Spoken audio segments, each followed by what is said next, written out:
মিনিটও শান্তিতে থাকতে দিব না, মনে আছে? সেই একই ভূত কিন্তু আবার এদের উপরেও সাওয়ার করেছে। দেখেন কেমন আন্দোলন আন্দোলন কথা বলে, আর ব্যক্তি ঘটনাকে কিভাবে রাজনৈতিক রূপ দিতে চায়, ঠিক দিনাজপুরের ইয়াসমিনের ঘটনার মতন।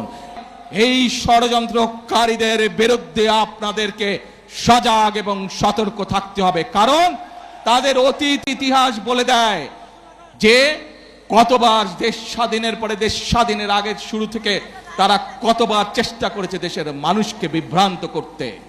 প্রিয় ভাই বোনেরা, এই দলের প্রতিষ্ঠাতা শহীদ রাষ্ট্রপতি জিয়াউর রহমান বগুড়ার সন্তান দেশের স্বাধীনতার ডাক দিয়েছিলেন 1971 সালে। আজ আমরা দেখছি যারা দেশের মানুষকে বিভ্রান্ত করতে চাচ্ছে, জুলাই সনদ নিয়ে বিভ্রান্ত করতে চাচ্ছে, প্রিয় ভাই বোনেরা, তারা তো এই দেশের স্বাধীনতাতেই বিশ্বাস করেনি, এই দেশের অস্তিত্বেই তারা বিশ্বাস করেনি। প্রিয় ভাই বোনেরা, যেই দেশের অস্তিত্বেই তারা বিশ্বাস করে না, তাদেরকে কি বিশ্বাস করা যায়? তাদেরকে বিশ্বাস করা যায় না।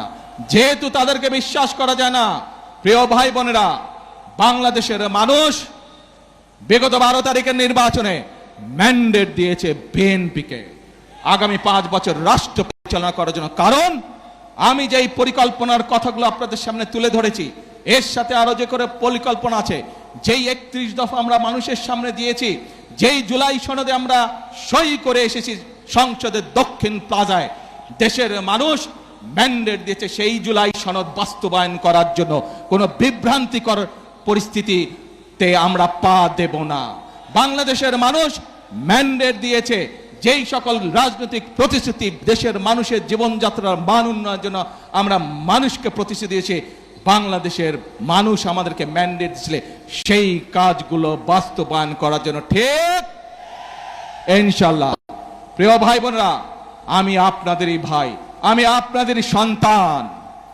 আজ যে পরিকল্পনাগুলো বিএনপি নির্বাচনের আগে আপনাদের দিয়েছে, যেই পরিকল্পনাগুলো আমরা বাস্তবায়নের কাজ শুরু করেছি, এই কাজগুলো আপনাদের সন্তান হিসেবে, বগুড়ার সন্তান হিসেবে যদি আমি করতে পারি, তাহলে নিশ্চয়ই আপনাদের গৌরব বৃদ্ধি পাবে, বগুড়ার প্রতিটি মানুষের গৌরব বৃদ্ধি পাবে।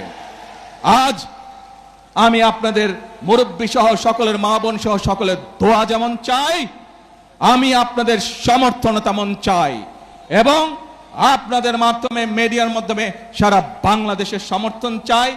যারা দেশে গোলযোগ সৃষ্টির আবার পায়ে তারা করছে, ঠিক যেভাবে পালিয়ে যাওয়া স্বৈরাচার বলেছিল, দেশনেত্রী খালেদা জিয়া যখন দেশ পরিচালনার দায়িত্বে পেলেন, স্বৈরাচার বলেছিল 1 মিনিটও শান্তিতে থাকতে দিব না, মনে আছে? সেই